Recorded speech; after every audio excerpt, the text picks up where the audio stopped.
You're not going to believe what happened last Tuesday at the Real Madrid training ground. I'm still trying to process it myself, and I was literally there watching the whole thing unfold. So picture this. It's a regular Tuesday morning, right?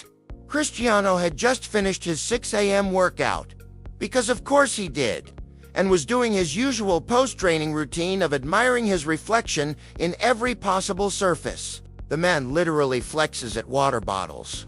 Anyway, he gets this phone call, and I can hear him from across the field going, "SIUUUUU," into his phone like he's answering a business call.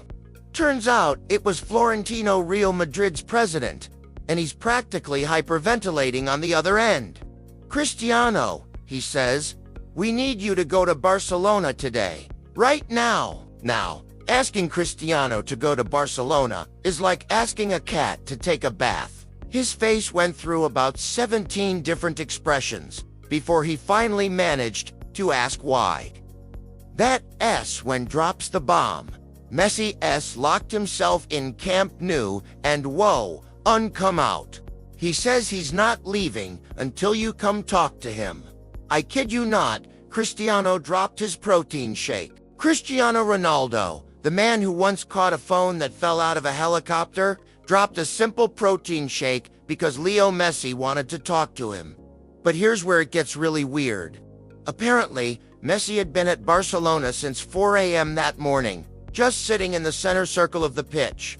Security tried to get him to leave, but he kept mumbling something in Spanish about settling the debate once and for all. The groundskeepers were too scared to turn on the sprinklers because, well, it's Messi. You don't just spray the goat with water. So Cristiano, being Cristiano, decides he's going to drive to Barcelona himself. Not fly, drive. In his new Bugatti, because apparently, even a potential mental breakdown needs to be done with style. He calls me to come with him as a witness, which is how I ended up in the passenger seat of a $1 million car, listening to Cristiano practicing conversation starters. Should I lead with my Champions League record?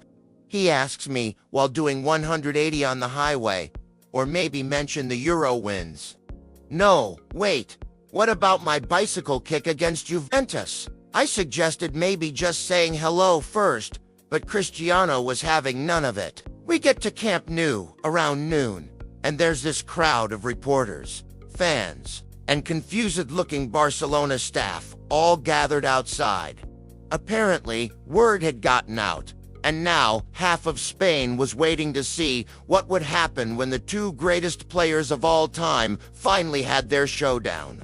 Cristiano parks right in front of the main entrance, illegally, I might add, and struts toward the stadium like he owns the place. The crowd parts like he's Moses crossing the Red Sea, and security just waves him through.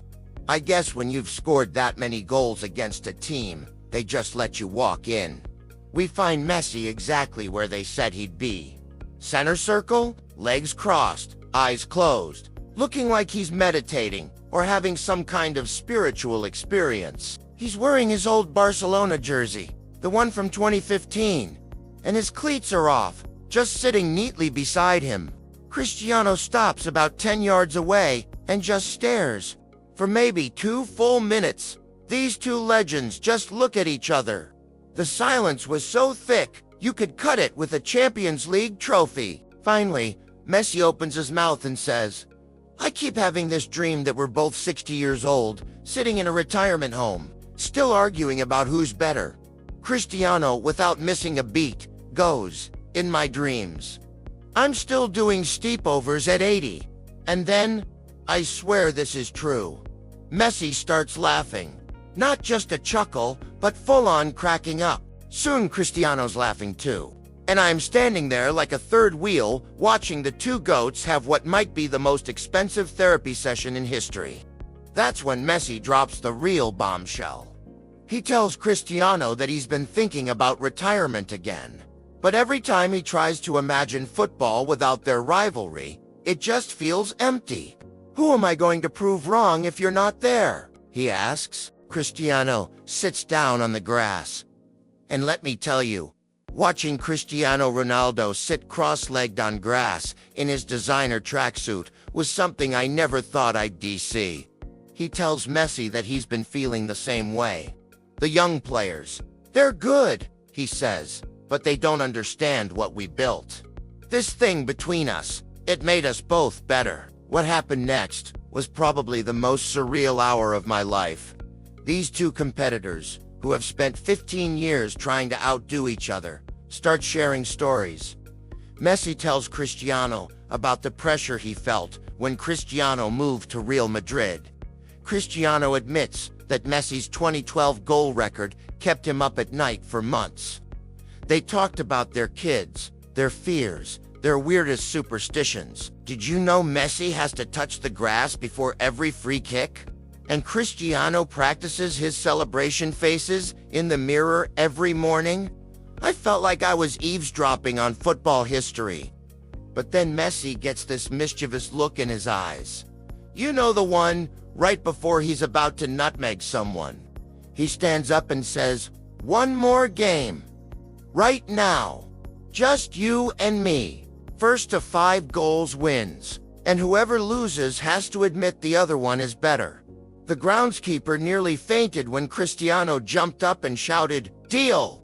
loud enough to wake up every player who ever retired. What followed was 45 minutes of the most ridiculous, beautiful, competitive football I've ever witnessed. Messi scoring with his weak foot just to show off. Cristiano attempting bicycle kicks from impossible angles. Both of them trash-talking in 3 different languages. The score was 4-4 when they both got tired and just started laughing again. "We're too old for this." Messi pants, hands on his knees. "Speak for yourself," Cristiano replies, but he's breathing just as hard. They never finished the game. Instead, they walked off the pitch together, talking about starting a football academy where they could torture the next generation with their perfectionism.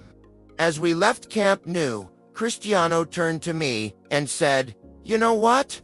I think we're both pretty good at this football thing." And that is how 2 of the greatest athletes in history ended their rivalry with the most anticlimactic draw in football history. All because Messi had a weird dream about arguing in a retirement home. The best part? When the press asked them about it later, they both just smiled and said, "What rivalry? We're just 2 old friends who happen to be really, really good at kicking a ball."